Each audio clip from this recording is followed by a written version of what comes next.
Assalamualaikum warahmatullahi wabarakatuh. Bismillahirrahmanirrahim. Alhamdulillahirabbil alamin wal aqibatul lil muttaqin wala udwana illa 'alal zalimin. Wassalatu wassalamu ala asrofil anbiya wal mursalin wa ala alihi washabbihi ajmain.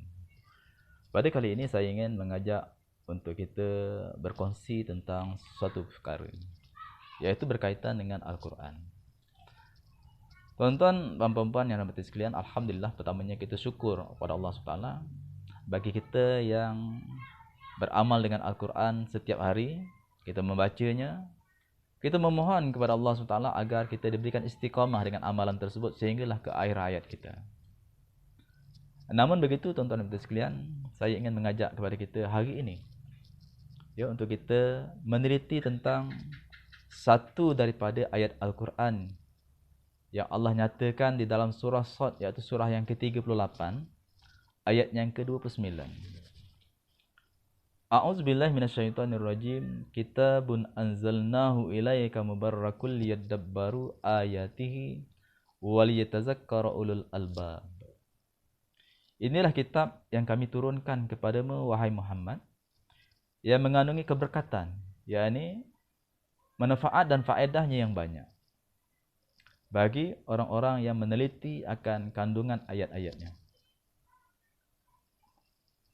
Dan bagi mereka yang berakal sempurna, mengambil peringatan dan iktibar.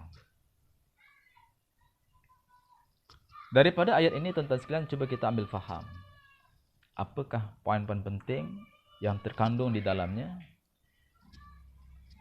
yang kita boleh memahami daripada ayat-ayat tersebut. Yang pertama sekali, Allah memberitahu kepada kita bahawa kitab Al-Quran yang diturunkan kepada Nabi Muhammad SAW yang kita warisinya pada hari ini mengandungi banyak manfaatnya, mengandungi keberkatan di dalamnya. Iaitu bagi siapa? Bagi mereka yang meneliti akan kandungan ayat-ayatnya. Bukan sekadar baca, tetapi diteliti.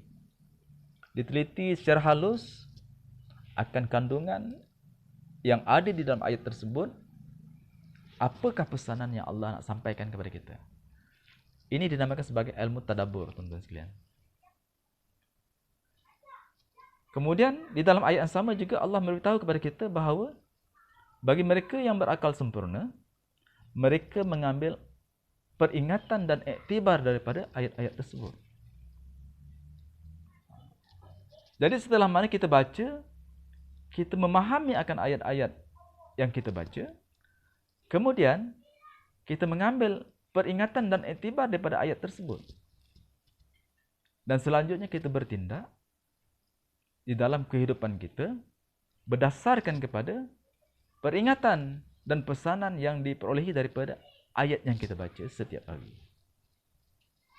Di sinilah barulah Al-Quran itu sebenarnya memberi manfaat dan faedahnya kepada mereka yang membaca.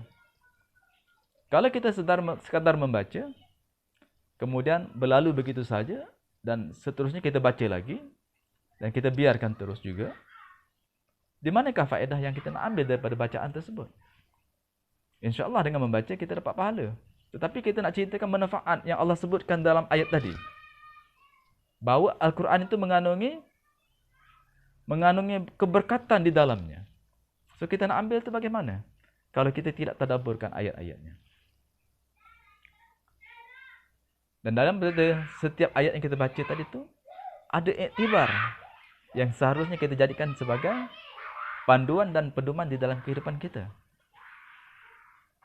Maka kita akan membuat tindakan di dalam kehidupan kita berdasarkan kepada panduan Al-Quran yang kita tadabbur dan kita tazakkurkan. Barulah insya-Allah Al-Quran yang kita baca tadi benar-benar memberikan manfaat di dalam kehidupan kita, di dalam masyarakat kita, di dalam keluarga kita, dan di mana sahaja kita berada, Al-Quranlah sebagai pegangan kita, Al-Quranlah sebagai solusi di dalam kehidupan kita.